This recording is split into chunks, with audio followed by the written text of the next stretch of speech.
and welcome to Indianomics. The banking sector has had an eventful past 2 weeks. On November 2nd, rating agency Moody's upped its outlook on Indian banks from negative to stable on the back of what it called improving operating environment and hence slower pace of additions to problem loans. The agency said these stressed or problem loans have risen from 4.5% of total loans in March 2011 to 10.2% by June 2015, but added that the stressed loan portion should stabilize at these levels over the next 12 to 18 months. Any rise will occur at a slower pace and will largely be from power and steel sectors where known problems will become recognized. On the very next day, Fitch Ratings corroborated this view. It said stressed assets, that is, gross non-performing loans plus restructured loans, which stood at 11.1% of total loans in March 2015, will soften to 10.9% by March 2016. Both agencies say the stabilizing of bad loan problem will be because of a mix of a 7.5% GDP growth, government spending, speedier approvals from government for projects, and resolution of legacy problems such as coal linkages and debt-laden power distribution companies. There are still some who disagree with this optimistic scenario. Brokerage Credit Suisse, in its report called House of Debt, points out that the top 10 most leveraged groups have shown a further rise in stress in FY15. Their debt is now 7 times their EBITDA in FY15 from 6.8 times in FY14. The loans of these 10 groups are still standard with banks. Counting this debt, the stressed loans will rise to 17%. CARE Ratings, meanwhile, says that while the number of upgrades has been more than the number of downgrades since FY13, the total value of loans at risk of default is rising. Separately, a bunch of big banks announced their Q2 results in the last 10 days, and the 3 biggest banks, SBI, PNB and ICICI, have shown a lower creation of fresh bad loans in the second quarter versus the first quarter. So, is the worst over for bank asset quality? That's the question we are asking. My guests are the authors of the reports I mentioned, Shrikant Vadlamani, the banking analyst at Moody's, Saswata Guha, the analyst at Fitch Ratings, who have also given a positive, stable outlook from negative, Arun Kumar, the head of corporate ratings at CARE Ratings Agency, and in a bit we are joined by Pradeep Kumar, the just retired Managing Director of State Bank of India. Gentlemen, welcome and thank you very much for joining me. Let me come to Shrikant. Shrikant, on what basis are you confident that the quality of assets will not decline further? To what extent are you expecting numerically the quality of assets to improve by March 31, 2016? Sure. I think the way we frame this problem is that we think it's a problem of recognizing already existing problems. There is no real new problem coming in. It's just a question of when you want to recognize already existing problems. So in that context, when we look at what has happened so far, the reported or the recognized impaired loan ratio in the loans to industry for the system as a whole is around 20%, clearly not an insignificant amount. So we believe that there has been a fair amount of recognition already done. At the same time, we do identify that there are certain pockets, specifically the power and the steel sector, where there is going to be more recognition that is to be done. Okay. But even after factoring that in, we believe that the pace of new additions should come down. Okay. So what is your calculation of the total stressed assets now? Well, the way we put it is that if you look at the pace of new impaired loan formation rates, it was running at around 3 to 4% for the last 3-4 years. We expect that number to be closer to 2% this year, the year ending March 2016, and maybe slightly lower, maybe around 1.5% the year after next. Okay. So essentially maybe another 3 to 4% of net new additions is yet to be seen. When we say impaired assets, we are adding gross NPLs plus standard restructured loans.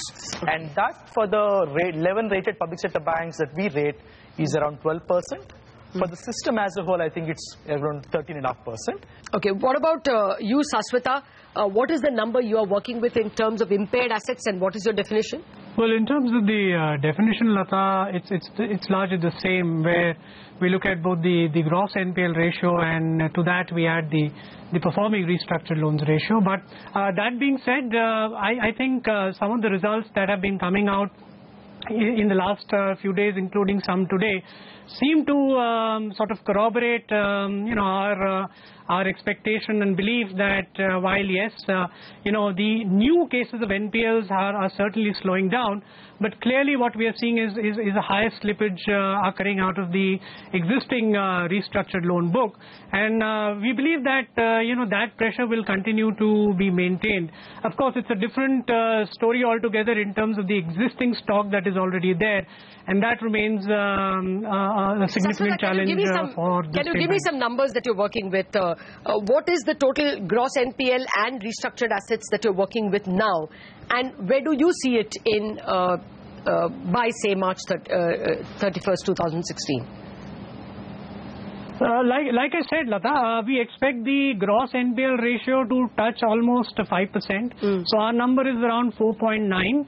And the rest is essentially of the 10.9 total. The rest is essentially restructured loans ratio.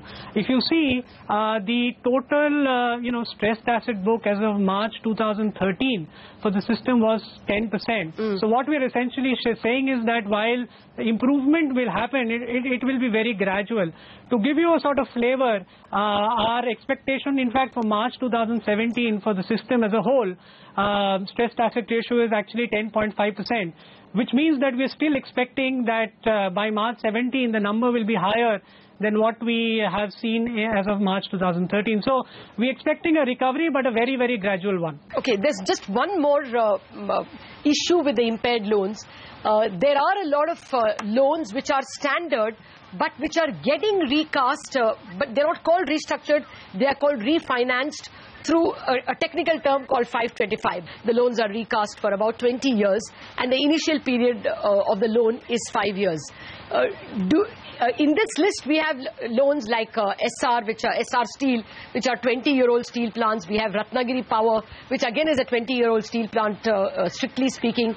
Would you count that as impaired asset, and would you worry that that number may take the entire impaired assets higher, Srikanth?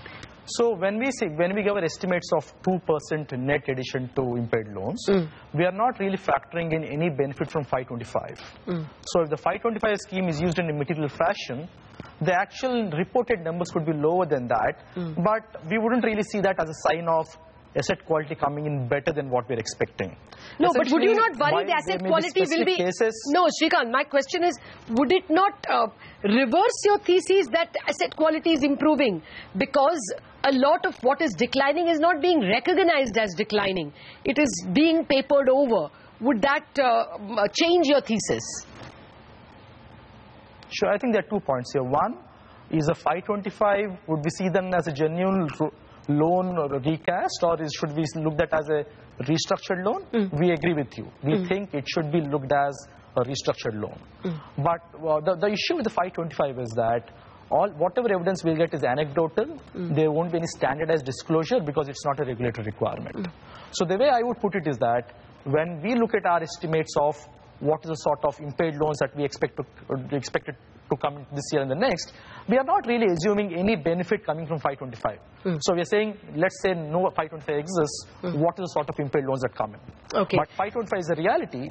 So the actual numbers, maybe, as you pointed out, if some of the big accounts get benefit from the 525, the actual numbers that we will see after 6 months or 12 months could seem better than what we are projecting, but we would take that with a pinch of salt.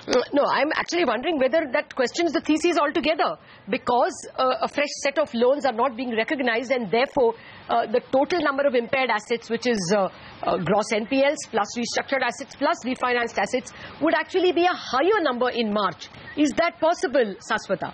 Well, Lata, to your question on whether we are factoring to an extent the whole rescheduling under 525, well, in our scheme of things, I would say yes to an extent.